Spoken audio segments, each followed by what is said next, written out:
முதல் ஹிந்தி படம் தனுஷ்க்கு வந்து முதல் ஹிந்தி படம். அந்த படத்தை எப்படின்னா பெர்ஃபெக்டா பண்ணியிருப்பாரு. பெரிய பிளஸ் என்னன்னா கிளைமேக்ஸ்ல தனுஷ் இறந்து போயிடுவார். அந்த படத்தினுடைய சக்சஸ்க்கு அதான் காரணம். ஒரு 13 வருஷம் கழிச்சு ஏஐ டெக்னாலஜிஸ் எல்லாம் வந்த பிறகு ரிலீஸ் பண்ணி தியேட்டர்ல போய் பார்க்குறப்ப உயிரோடு இருக்கிற தனுஷ் உடனே தனுஷ் அந்த படம் பார்த்துட்டு அந்த படத்தினுடைய ஆத்மாவே நீங்க கொண்டுட்டீங்க. நீங்கள் ஒரு படத்தில் கமிட் ஆகிட்டீங்க அப்படின்னா ஒரு ஹீரோவாக நடிக்கிறாருன்னா அவருக்கு வந்து ஒரு சம்பளம் பேசுவாங்க. அவருக்கு அட்வான்ஸ் இப்போ ஷூட்டிங் போகிறதுக்கு முன்னாடி ஒரு அமௌண்ட்டு, அப்புறம் இப்போ செகண்ட் ஷெடியூல் போகிறப்போ ஒரு அமௌண்ட்டு, டப்பிங் பேசுகிறப்போ ஒரு அமௌண்ட்னு வச்சுருப்பாங்க. சில பேர் என்ன பண்ணுவாங்கன்னா படம் ஆரம்பிச்சுட்டு ஃபினான்ஷியலாக சிக்கல் ஆகிறப்ப படமெல்லாம் முடிஞ்சிருச்சு, டப்பிங் பேசுகிறப்ப நடிகருக்கு பணம் கொடுக்க முடியலன்னு என்ன பண்ணுவாங்கன்னா என்ன செஞ்சுருக்காங்க முந்தி அவரை மாதிரியே பேசுகிற டப்பிங் ஆர்டிஸ்ட்டை வச்சு டப்பிங் பேசி முடிச்சு படத்தை ரிலீஸ் பண்ணிட்டாங்க. அதாவது ஒரு படத்தில் எந்த ஹீரோ நடிக்கிறாரோ அவரோட என்ஓசி இல்லாமல் அவருடைய கேரக்டர் டப்பிங் பேச பண்ணுறாரு. விஜயகாந்த் அவர்கள் இறந்து போயிட்டாரு. இப்போ நம்ம அவரை அவர் ரசிகர்கள் ஸ்கிரீனில் பார்க்கணுங்கிறப்ப ஏஐயில் தத்துவமாக கொண்டு வர முடியும், அதுக்கு பயன்படுத்தலாம்.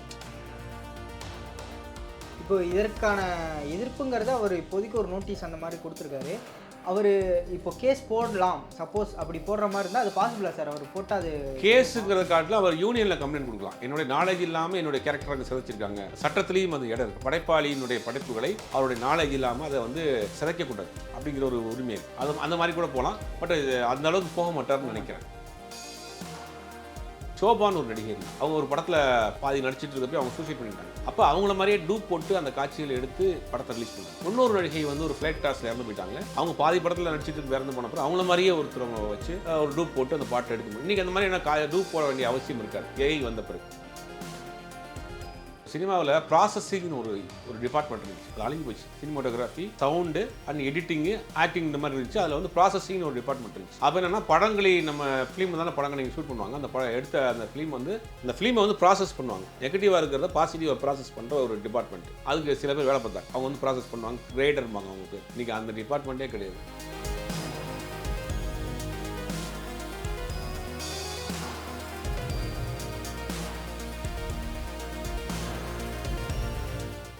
Hello channel 5 cinema viewers, this is Krishna here. இன்றைக்கி நம்ம கூட நேர்காணலில் திரு ஜுபைர் அவர்கள் வந்து இணைஞ்சிருக்காரு. அவர்கிட்ட நிறைய விஷயங்கள் வந்து கேட்டு தெரிஞ்சுக்க போகிறோம். வாங்க வீடியோக்குள்ள போகலாம். வணக்கம் சார். வணக்கம் கிருஷ்ணா. சார், இப்போ இந்த ஏஐ அப்படிங்கிற விஷயம் வந்து சமீப காலங்களில் நிறைய இடத்துல ட்ரெண்ட் ஆகிட்டு இருக்கு. இன்ஸ்டாகிராம்லாம் நம்ம எதை நம்புறது எதை நம்பக்கூடாதுன்னே வந்து தெரிய மாட்டேங்குது. அப்படி இருக்கும்போது நம்ம தனுஷ் அவர்கள் நடிச்சிருந்த அம்பிகாபதி அந்த படத்தை இப்போ ரீரிலீஸ் பண்ணுறேங்கிற பேரில் ஏஐ வச்சு கிளைமேக்ஸ்லாம் மாற்றி ஒரு மாதிரி பண்ணியிருந்தாங்க. அது ஃபஸ்ட்டு நீங்கள் அந்த கிளைமேக்ஸ் வந்து பார்த்தீங்களா? அது எப்படி இருந்துச்சு? ஷூட்டிங் இல்லை, ஆனந்தல் ராய் அவர் டைரக்ட் பண்ண கிட்டத்தட்ட 2013 வந்த படம் ராஞ்சனான்னு ஹிந்திலையும் தமிழ் அம்பிகாபதியும் வந்துச்சு.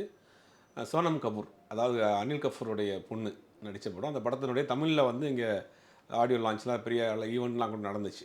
நான்லாம் கூட போயிருந்தேன் அந்த ஈவெண்ட்டுக்கு. தனுஷ் அந்த படத்துக்கு பண்ணியிருந்தார். முதல் ஹிந்தி படம் தனுஷ்க்கு வந்து முதல் ஹிந்தி படம். அந்த படத்தை எப்படின்னா ஒரு யூபியிலேருந்து பாம்பேயில் வந்து இருக்கக்கூடிய ஒரு டப்பாவாலா அப்படிங்கிற சொல்லுவாங்க பாம்பேயில், அந்த கேரக்டர் பண்ணியிருப்பார். பெர்ஃபெக்டாக பண்ணியிருப்பார் தனுஷ் அந்த படத்தில். அதுக்கு பிறகு தான் அவர் நிறைய ஹிந்தி வாய்ப்புகள் போயிட்டுருக்கு. இப்போ கூட ஒரு படம் ஹிந்தியில் நடிச்சிட்ருக்காரு, இப்போ கரண்ட்டில் நடிச்சிட்ருக்காரு. அப்படி வந்த படம் தான். ஓரளவுக்கு மிக்சடான விமர்சனங்களும் வருமானமும் வந்த படம்.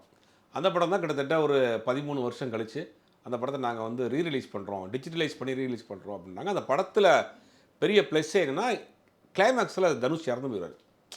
அதுதான் அந்த படத்தினுடைய பெரிய ஹைலைட்டே. ஒரு சாதாரண நபர் வந்து ஒரு லவ் பண்ணி அதனால் ஏற்படக்கூடிய பிரச்சனை, அதனால் இறந்து போகிறாருங்கிற ரொம்ப சென்டிமெண்ட்டாக அந்த கிளைமேக்ஸ் முடியும். அந்த படத்தினுடைய சக்ஸஸ்க்கு அதுதான் காரணம். ஒரு 13 வருஷம் கழித்து ஏஐ டெக்னாலஜிஸ்லாம் வந்த பிறகு அந்த படத்தை டிஜிட்டலைஸ் பண்ணி இந்த ரீரிலீஸ் பண்ணுறாங்க. ரீரிலீஸ் பண்ணி தியேட்டரில் போய் பார்க்குறப்ப உயிரோடு இருக்கிற தனுஷ் உயிரோடு இருக்கார். ஏன்னா 13 வருஷத்துக்கு முன்னாடி எது போன தனுஷ் இந்த படத்தில் உயிரோடு இருக்கிறாருங்கிறது எல்லாருக்கும் பயங்கரமான ஒரு ஷாக்கு. உடனே தனுஷ் அந்த படம் பார்த்துட்டு அந்த படத்தினுடைய இதுவே கொண்டுட்டீங்க, ஆத்மாவே நீங்கள் கொண்டுட்டீங்க, இங்கே வந்து அதுவும் இல்லாமல் ஏன்ட்டு இந்த ஒரு வாரத்தை கூட கேட்கல அப்படின்னு ரொம்ப வருத்தப்பட்டு ஒரு அறிக்கை கொடுத்துருக்குறாரு. அந்த ஏஐ டெக்னாலஜிங்கிறது இன்றைக்கி நீங்கள் சொன்ன மாதிரி இன்ஸ்டாகிராம் பக்கம்லாம் போகவே முடியல. அவ்வளோ கேவலமாக நியூஸ் வாசிக்கிறாங்க, அவ்வளோ கேவலம் நியூஸ் ரிப்போர்ட் கொடுக்குறானுங்க. அது தத்துவம்லாம் வேறு அசிங்கமாக சொல்கிறாங்க. அந்த அளவுக்கு ஏஐ எதுக்கு கண்டுபிடிச்சாங்க, நம்ம வயலில் எதுக்கு அதை யூஸ் பண்ணிகிட்டு இருக்காங்கிறது தெரியல. அதாவது ஒவ்வொரு காலகட்டத்துக்கும் ஒரு டெக்னாலஜிஸ் வரும், அதை நம்ம எப்படி பயன்படுத்துகிறோங்கிற ஒரு முறை இருக்குது. இப்போ சினிமா இண்டஸ்ட்ரிக்குள்ளே இன்றைக்கி டெக்னாலஜிஸ் இந்த ஏஐ வந்து ஒரு மிகப்பெரிய அளவு ஒரு தாக்கத்தை ஏற்படுத்தியிருக்கு. நீங்கள் பார்த்தீங்கன்னா இப்போ எஸ்பிபி இன்றைக்கி உயிரோடு இல்லை, பட் அவருடைய வாய்ஸில் நம்ம பாடல் இன்றைக்கி ஒரு கம்போஸ் பண்ணி நம்ம பாடிட்டு அவர் வாய்ஸில் மேட்ச் பண்ணிக்கலாம் ஏஐயில். பெர்ஃபெக்டாக அப்படியே இருக்குது. அப்போ எத்தனையோ இப்போ வந்து ஒரிஜினலாக பாடக்கூடியவங்களுக்கு அந்த வாய்ப்பு இல்லாமல் போயிடும்.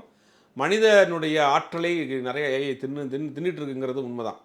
ஆனால் இப்போ சினிமாவை பொறுத்த வரைக்கும் ஒரு விஷயம் இருக்குது. என்னென்னா, நீங்கள் ஒரு படத்தில் கமிட் ஆகிட்டீங்க அப்படின்னா, ஒரு ஹீரோவாக நடிக்கிறாருன்னா அவருக்கு வந்து ஒரு சம்பளம் பேசுவாங்க. சம்பளத்தில் வந்து பேமெண்ட் பிரேக் டவுன் ஒன்று போடுவாங்க.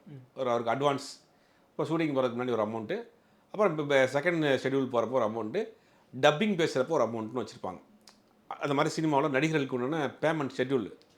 சில பேர் என்ன பண்ணுவாங்கன்னா, படம் ஆரம்பிச்சுட்டு ஃபினான்ஷியலாக சிக்கல் ஆகிறப்ப, படமெல்லாம் முடிஞ்சிருச்சு, டப்பிங் பேசுகிறப்ப நடிகருக்கு பணம் கொடுக்க முடியலன்னா என்ன பண்ணுவாங்கன்னா, என்ன செஞ்சுருக்காங்க முன்னாடி காலங்கள்லாம் அவரை மாதிரியே பேசுகிற டப்பிங் ஆர்டிஸ்ட்டை வச்சு டப்பிங் பேசி முடிச்சுடுவாங்க. முடிச்சு படத்தை ரிலீஸ் பண்ணிட்டாங்க. ஒரு சில படங்கள் முன்னாடி நடந்தது. அப்போ என்ன பண்ணாங்கன்னா, அப்போ டப்பிங் யூனியனுக்கும் நடிகர் சங்கத்துக்கும் ஒரு பெரிய ஒரு இது வந்து ஒரு அக்ரிமெண்ட் போடுறாங்க. அதாவது ஒரு படத்தில் எந்த ஹீரோ நடிக்கிறாரோ அவரோட என்ஓசி இல்லாமல் அவருடைய கேரக்டர் டப்பிங் பேசக்கூடாது. இது நடச்சு மிமிக்ரி ஆர்டிஸ்ட்டை வச்சு அவர் மாதிரியே பேசி டப்பிங் பண்ணி படங்களை ரிலீஸ் பண்ண ஆரம்பித்தாங்க. அது பெரிய இஷ்யூலாச்சு. அப்போ அந்த மாதிரி ஒரு ரூல்ஸ் இருக்குது இன்றைக்கி வரைக்கும். அப்போ ஒரு படத்தில் நடிக்கக்கூடிய நடிகர்களுக்கு டப்பிங் பேசுகிறதுக்கே என்ஓசி வாங்கணும், அவங்க நாலேஜ் இல்லாமல் டப்பிங் பேசக்கூடாது. ஆனால் இன்றைக்கி ஏஐ வந்த பிறகு முழுவதுமாக அவங்களே இல்லாமல் ஒரு காட்சியை நீங்கள் எடுத்து, அவர் உயிரோடு இருக்கிற மாதிரியான ஒரு காட்சியை எடுத்து அவருடைய நாலேஜுக்கு இல்லாமல் பண்ணியிருக்குங்கிறது உண்மையிலேயே வருத்தமான விஷயம். இனி வரக்கூடிய காலங்களில் ஏஐனுடைய தாக்கம் வந்து சினிமாவிலையும் இருக்கும். எல்லா துறையிலையும் வந்துருச்சு இன்றைக்கி, சினிமாவிலையும் இருக்கும். ஏன்னா சினிமாவில் அதிகம் இருக்கும்னு நான் நினைக்கிறேன். ஏன்னா இதில் வந்து கிரியேட்டிவிட்டி ஃபீல்டு, அதனால் வந்து டிஃப்ரெண்ட்டான வாய்ஸ் பண்ணலாம், ஏஐயில் ஒரு வாய்ஸ் பண்ணலாம், ஏஐயில் ஒரு கேரக்டரை பண்ணலாம், ஹீரோயினை வந்து ஏஐயிலே பண்ணுவோம்ன்றதெல்லாம் கூட வரக்கூடிய காலங்களில் இருக்கிறதுக்கு வாய்ப்பு இருக்குது. அது தப்பு கிடையாது. அது அடுத்த கட்ட டெக்னாலஜி. மக்கள் அதை எப்படி அக்செப்ட் பண்ணிக்கிற போகிறாங்கங்கிறது தான். இந்த படத்தை பொறுத்த வரைக்கும் தனுஷினுடைய நாலேஜ் இல்லாமல் பண்ணதுங்கிறது ஒரு பெரிய தப்பு தான். சார், இப்போது நீங்கள் சொன்ன மாதிரி சினிமாலையும் வந்து இந்த ஏஐ அடுத்தடுத்து இன்டர்ஃபியர் ஆகத்தான் போகுது. நம்ம இல்லைன்னு சொல்ல, இதுக்கு முன்னாடி ஒரு சில படங்களில் இப்போ கோட்டில் ஒரு பாடல் வந்து ஏஐ வச்சு பண்ணியிருந்தாங்க. அந்த மாதிரி ஒரு சில இடங்களில் வந்து இருந்துக்கிட்டு தான் இருக்குது. விஜயகாந்த் சார் வந்து கொண்டு வந்திருந்தாங்க மறுபடியும் ஏஐ வச்சு ஒரு படத்தில். இருந்தாலும் இது நீங்கள் எப்படி பார்க்குறீங்க? இந்த விஷயம் வந்து நல்லதா இல்லை கெட்டதுன்னு நினைக்கிறீங்களா சினிமா துறையில் பொதுவாக பார்க்கும்போது? இல்லை, என்னென்னா இது வந்து ஒரு நல்ல விஷயந்தான். அடுத்த கட்டமாக ஒரு டெக்னாலஜி. விஜயகாந்த் அவர்கள் இறந்து போயிட்டார். இப்போ நம்ம அவர் ரசிகர்கள் ஸ்க்ரீனில் பார்க்கணுங்கிறப்ப ஏஐயில் தத்ரூபமாக கொண்டு வர முடியும். அதுக்கு பயன்படுத்தலாம். இப்போ ஒரு கேரக்டர் உதாரணத்துக்கு சொல்லணும்னா, முந்தைய ஒரு சில படங்களில் என்ன ஆச்சுன்னா, ஷோபான்னு ஒரு நடிகை இருந்தாங்க. முள்ளு மலர் படத்தில் இருந்த ஷோபா. அவங்க ஒரு படத்தில் பாதி நடிச்சிட்டு இருக்கப்போ அவங்க சூசைட் பண்ணிட்டாங்க. அப்போ அவங்கள மாதிரியே டூப் போட்டு அந்த காட்சிகளை எடுத்து படத்தை ரிலீஸ் பண்ணாங்க. இன்னொரு நடிகை வந்து ஒரு ஃப்ளைட் டாஸில் இறந்து போயிட்டாங்க. அவங்க பாதி படத்தில் நடிச்சிட்டு இறந்து போனப்போ அவங்கள மாதிரியே ஒருத்தவங்க வச்சு ஒரு டூப் போட்டு அந்த பாட்டை எடுத்து முடியும். இன்றைக்கி அந்த மாதிரி என்ன டூப் போட வேண்டிய அவசியம் இருக்காது ஏஐ வந்த பிறகு. அந்த மாதிரியான ஒரு இக்கட்டான நிலைமை வருது. ஒரு படத்தில் நடிச்சிட்டு இருக்க ஒரு நடிகையோ அவங்க ஏதோ ஒரு காரணங்களால் ஏதோ ஒரு சம்பவம் நடந்து போச்சு, மீதி படத்தை முடிக்கணும் அப்படின்னா அதுக்கு இது பயன்படும். இந்த ஏஐ அதை வச்சு நம்ம பயன்படுத்திக்கலாம். அவங்களுடைய இதை மட்டும் எடுத்து வச்சு நம்ம அதை மேட்ச் பண்ணிக்கலாம். அப்போ இந்த டெக்னாலஜி எங்கே எப்படி நம்ம ப்ளேஸ் பண்ணுறோம் அப்படிங்கிற ஒரு விஷயம் இருக்குது. என்ன தான் இருந்தாலும் ஒரிஜினல் தான் கிரியேட் பண்ணுறது, நம்ம கிரியேட் பண்ணுறது தான். இப்போ இதே ஆட்களால் பண்ணக்கூடிய விஷயங்களையும் நம்ம ஆட்கள் வந்து ஏஐ வச்சு போகலாம். ஏன்னா இப்போது ஒரு சீன் ஃப்ளாஷ்பேக் சீன் இதை நம்ம அனிமேஷனாக கொண்டு வந்தால் நல்லாயிருக்கும் அப்படிங்கிற மாதிரி இருக்கும்போது, அது அனிமேட்டர்ஸ் கிட்ட போகாமல் ஏஐயில் ஒரு ப்ராம்ப்ட் போட்டு எடுத்து வைக்கிறது அப்படிங்கிற விஷயங்கள்லாம் வந்து நம்ம பார்க்குவோம். அப்போது அவங்களுக்கான வேலை வாய்ப்புங்க கண்டிப்பாக இருக்கும். இப்போ சினிமாவில் ப்ராசஸிங்னு ஒரு டிபார்ட்மெண்ட் இருந்துச்சு, அது அழிஞ்சு போச்சு. ஃபிலிம் இன்ஸ்டியூட்டில் வந்து டிஎஃப்டியில் வந்து TFT diploma in film technology in photography, cinematography, sound and editing, acting இந்த மாதிரி இருந்துச்சு. அதில் வந்து ப்ராசஸிங்னு ஒரு டிபார்ட்மெண்ட் இருந்துச்சு ஃபிலிம் இன்ஸ்டியூட்டில். அப்போ என்னென்னா, படங்களை நம்ம ஃபிலிம் தானே படங்களை நீங்கள் ஷூட் பண்ணுவாங்க. அந்த எடுத்த அந்த ஃபிலிம் வந்து ப்ராசஸ் பண்ணி சவுண்ட் நெகட்டிவ் இந்த நெகட்டிவ் இப்போ நெகட்டிவ் பேலன்ஸ் பண்ணுறதுக்கு வேலை பண்ணுவாங்க. அந்த ஃபிலிமை வந்து ப்ராசஸ் பண்ணுவாங்க. நெகட்டிவாக இருக்கிறத பாசிட்டிவாக ப்ராசஸ் பண்ணுற ஒரு டிபார்ட்மெண்ட்டு. அதுக்கு லேப் இருக்கும், விஜயா லேப் இருக்கும், ஏவிஎம்ல இருந்துச்சு, நிறைய லேப் இருக்கும். அதுக்கு சில பேர் வேலை பார்த்தாங்க. அவங்க வந்து ப்ராசஸ் பண்ணுவாங்க, கிரேடர்பாங்க அவங்க பேர். இன்றைக்கி அந்த டிபார்ட்மெண்ட்டே கிடையாது, ஃபிலிமே கிடையாது, டிஜிட்டல் வந்துருச்சு இல்லையா? அப்போ ஒவ்வொரு காலகட்டத்துக்கும் ஒரு ஆட்கள் மாறுவாங்க. அப்போ அதே மாதிரி தான் டெக்னாலஜிஸ் வரப்போ இப்போ மியூசிக் இன்ஸ்ட்ருமெண்ட் வந்து நம்ம லைவாக பண்ணுறாங்க. இப்போ வந்து நீங்கள் ஃப்ளூட்டாக இருக்கட்டும், வயலினாக இருக்கட்டும், பெர்குஷன் இப்போ சொல்லுவாங்க, அதாவது காற்று வாத்தியம், காற்றுல வாசிக்கக்கூடிய வாத்தியங்கள்லாம் நீங்கள் கீபோர்டில் வாசிச்சிங்கன்னா ஒரிஜினாலிட்டி இருக்காது. நாதஸ்வரத்தை நீங்கள் வந்து கீபோர்டில் வாசிக்கலாம், ஆனால் அந்த ஒரிஜினாலிட்டி சவுண்ட் வராது.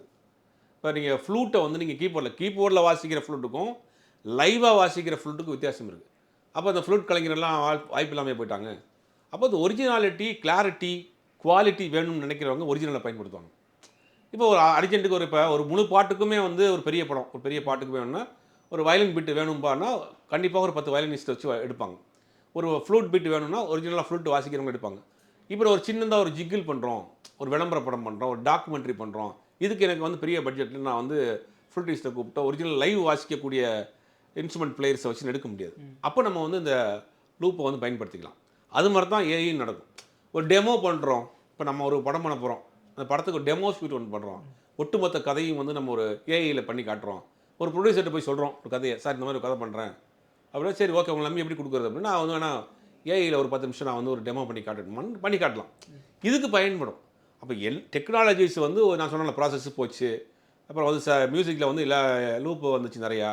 ஒரிஜினலும் இன்றைக்கி ஒரிஜினல் வாசிக்கிறவங்களும் வாசிக்கிட்டு தான் இருக்காங்க, வேர்ல்டு வைடு வாசிக்கிட்டு இருக்காங்க. டெக்னாலஜி வந்து ஒரு ஒரிஜினாலிட்டி அழிச்சிடாது, இருக்கும். அது எப்படி நம்ம எங்கே தேவைப்படுது, எங்கே பயன்படுத்துகிறோம், இதை எங்கே பிளேஸ் பண்ணோங்கிறதா இருக்குது. இப்போ இந்த படத்தை பொறுத்த வரைக்கும் இவங்க செஞ்சுருக்கிறது வந்து ஒரு மிகப்பெரிய ஒரு தப்பான விஷயம் தான் அது. இப்போ இதற்கான எதிர்ப்புங்கிறத அவர் இப்போதைக்கு ஒரு நோட்டீஸ் அந்த மாதிரி கொடுத்துருக்காரு. அவர் இப்போ கேஸ் போடலாம், சப்போஸ் அப்படி போடுற மாதிரி இருந்தால் அது பாசிபிளா சார்? அவர் போட்டால் அது கேஸுங்கிறத காட்டில் அவர் யூனியனில் கம்ப்ளைண்ட் கொடுக்கலாம். என்னுடைய நாலேஜ் இல்லாமல் என்னுடைய கேரக்டர் அங்கே சிதைச்சிருக்காங்க. சட்டத்திலையும் அது இடம் இருக்குது. ஒரு படைப்பாளியினுடைய படைப்புகளை அவருடைய நாலேஜ் இல்லாமல் அதை வந்து இது பண்ணக்கூடாது, சிதைக்கக்கூடாது அப்படிங்கிற ஒரு உரிமை இருக்குது. அது அந்த மாதிரி கூட போகலாம். பட் அந்த அளவுக்கு போக மாட்டார்னு நினைக்கிறேன். இல்லை, இந்த பிரச்சனை வந்து நாளைக்கு வேற யாருக்காவது நடக்குது அப்படின்னா அவங்க போகிறதுக்கான கிளைம் பண்ணலாம். அதுக்காக கேட்டேன். சட்ட ரீதியாக கிளைம் பண்ணலாம், யூனியனில் கம்ப்ளைண்ட் பண்ணலாம், எல்லா ரைட்ஸும் அவங்களுக்கு இருக்குது. இப்போ நீங்கள் பாட்டவே அதை அப்படி எடுத்து வேற அதை வந்து ரீமிக்ஸ் பண்ணி போடுறது வந்து அது ஒரு அஃபென்ஸ். அதுவும் அந்த மாதிரி தான் அஃபென்ஸ். அது நீங்கள் உங்களுடைய படைப்பை அவர் எடுத்து அதை வந்து சின்ன படம் ஆக்கியிருக்கிறாருங்கிறது தான் அதோடைய அர்த்தம். அதே மாதிரி தானே இதுவும். உயிரை கொடுத்து நான் நடிச்சிருக்கேன், அடுத்த படத்தில் அடுத்த சீனில் நான் எந்திரிச்சு வர மாதிரி நீங்கள் எடுத்து வச்சுருந்தீங்கன்னா என்ன அர்த்தம்? அப்போ என்னுடைய உழைப்பை நீங்கள் வந்து சிதைச்சிருக்கீங்க அப்படிங்கிறது தான் அதுக்கு காரணம். அதுக்கு லீகலாகவே ஆக்ஷன் எடுக்கலாம். இது வந்து முதல் வேலையாக செஞ்சுருக்காருன்னு நினைக்கிறேன். ஏன்னா இது வந்து பலருக்கும் இது வழிகாட்டியாக தன்னுடைய கருத்தை அவர் பதிவு பண்ணியிருக்காரு. உண்மை நல்ல விஷயம் தான், வரவேற்கக்கூடிய விஷயம் தான். அடுத்து வரக்கூடியவங்க ஏஐயில் இந்த மாதிரியான விஷயங்கள் பண்ணுறவங்களுக்கு இது ஒரு பாடமாக இருக்கும். அதற்கான இப்போது சினிமா துறையில் ஒரு சம்பவங்கள் இந்த மாதிரி ஏதாவது பிரச்சனைகள் நடந்துச்சு அப்படின்னா அதுக்கேற்ற மாதிரியான ரூல்ஸ்லாம் வந்து மாறிக்கிட்டே இருக்கும், விதிமுறை. இப்போது நீங்கள் கூட சொன்னீங்க அந்த டப்பிங்கில் வந்து இந்த மாதிரி ரிலீஸ் பண்ணிட்டு இருந்தாங்க, அதற்கு 2 பேரும் சேர்ந்து ஒரு அக்ரிமெண்ட் மாதிரி போட்டாங்க. இந்த ஏஐயோட பயன்பாடு அதிகமாக இதற்கான ரூல்ஸுகளும் தனியாக போடுவாங்க அப்படிங்கிற மாதிரி நினைக்கிறேன். கண்டிப்பாக வரும். இப்போ ஏஐயில் நீங்கள் வந்து முந்தைய டப்பிங் ஆர்டிஸ்ட்டை வச்சு இப்போ ஒரு படத்தில் ஒரு நடிகர் நடிக்கிறார். அவர் பாதி படத்தில் ஏதோ ஒரு ஆக்சிடென்ட்லையோ ஏதோ ஒரு உடம்பு இயற்கையாகவோ ஒரு இறந்து போயிட்டான்னு வச்சுங்க. அந்த கேரக்டரை நீங்கள் திருப்பி அப்படியே ஃபுல்லாக படம் முழுக்க டப்பிங் பேசுனா, இறந்து போனால் டப்பிங் வேறு யாரை வச்சு பேசிக்கலாம். அது ரூல்ஸில் வந்து விதிவிலக்கு இருக்குது. அப்போ டப்பிங் ஆர்டிஸ்ட்டை கூப்பிட்டு நீங்கள் வந்து பண்ணலாம். இப்போ என்ன செய்யலாம்னா, ஒரு சவுண்ட் இன்ஜினியரு அவர் வாய்ஸில் பேசிட்டு அவருடைய வாய்ஸில் பேசிட்டு அந்த ஒரிஜினல் வாய்ஸை எடுத்து ஏஐயில் போட்டு சிங்க் பண்ணி படத்தை முடிச்சிடலாம். அவ்வளோ தூரம் டெக்னாலஜி வந்துச்சு. ஒரு படத்தில் நான் ஒரு கேரக்டர் நடிகர், முக்கியமான நடிகர் நடிக்கிறாரு, அவர் பாதி படத்துலேயே அவருக்கு ஏதோ சம்பந்தம் ஏதோ ஒரு ஆயிடுச்சு அப்படின்னா, இப்போ மீதி படத்தை வந்து என்ன செய்யலாம், அவரே வாய்ஸ் பேசணும்னு அவசியம் கிடையாது. நான் நார்மலான வாய்ஸ் பேசக்கூடியவங்க டப்பிங்கை பேசி முடிச்சுட்டு அவர் வாய்ஸில் ஏஐ கன்வெர்ட் பண்ணிக்கலாம். அது அப்படியே வந்துடும். அந்த மாதிரியான முக்கியமான இக்கட்டான நேரங்களில் ஏஐ நமக்கு தேவைப்படுற இடத்துல பயன்படுத்தலாம். எமர்ஜென்சியாக நம்ம யூஸ் பண்ணிக்கலாமே ஒழிய முழுவதுமாக பண்ண முடியாது. அதற்கான சட்டங்களும் கொண்டு வருவதுக்கான பாசிபிலிட்டி ஆல்ரெடி இருக்குல்ல, டப்பிங்கில் இருக்கு இல்லையா? சினிமாவில் நீங்கள் நடிகருடைய நாலேஜ் இல்லாமல் என்ஓசி இல்லாமல் அவருடைய குரலுக்கு வேற ஒரு குரல் பதிவு பண்ண முடியாது சார். அப்படி பதிவு பண்ணுற மாதிரி இருந்தாலும் இது டப்பிங் ஆர்டிஸ்ட் பண்ணணும், இல்லை வந்து ஏஐ வச்சு நாங்கள் பண்ணிக்கிறோம் அப்படிங்கிற விஷயங்கள் ரெண்டுக்குமே இதுதான். ரெண்டுக்குமே உங்களுக்கு ஒரே ரூல்ஸ் தான் அது. இப்போ நீங்கள் முந்தையெல்லாம் படம் எடுத்துகிட்டு இருக்கோம் அப்படின்னா சென்சாருக்கு போகிறதுக்கு என்ன பண்ணுவாங்க அப்படின்னா, லேபிளில் லெட்டர் வாங்கணும். லேபிளில் ஒரு அக்ரிமெண்ட் போட்டிருப்பாங்க. இப்போ நான் தான் ப்ரொடியூசர் அப்படின்னா லேபிளில் ஒரு அக்ரிமெண்ட் வாங்கியிருப்பாங்க. அதுக்கு ப்ளஸ் வந்து ப்ரொடியூசர் கவுன்சிலில் நான் தான் தயாரிப்பாளர் ரிஜிஸ்டர் பண்ணியிருப்பேன். இந்த ரெண்டையும் கொண்டு போய் படத்தை காப்பியை வச்சு சென்சார் ஸ்கிரிப்டை வச்சு நான் போய் அப்ளை பண்ணால் தான் சென்சார் கிடைக்கும். இன்றைக்கி டிஜிட்டல் ஆனது லேபு கிடையாது, லேப் லெட்டரே கிடையாது. ப்ரொடியூசர் கவுன்சிலில் மட்டும் லெட்டர் வாங்கி நான் தான் அந்த படத்தினுடைய ப்ரொடியூசர்னு போய் சென்சார் ஆயிடுச்சுன்னா யார் பேரில் சென்சார் ஆயிடுச்சோ அவங்க அந்த படத்தோட ப்ரொடியூசர்.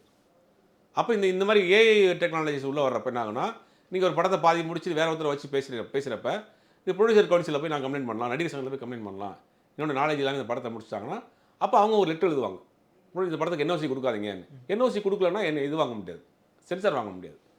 எல்லாம் 24 கிராஃப்ட்டுக்குள்ளே என்னாலும் பண்ணலாம். அடுத்தடுத்து அவங்க இது எப்படி மூவ் பண்ண போகிறாங்கிறத வச்சு தான் தெரியும். ஓகே சார், ரொம்ப சிறப்பான நிறைய கருத்துக்கள் வந்து பகிர்ந்தமைக்கு மிக்க நன்றி.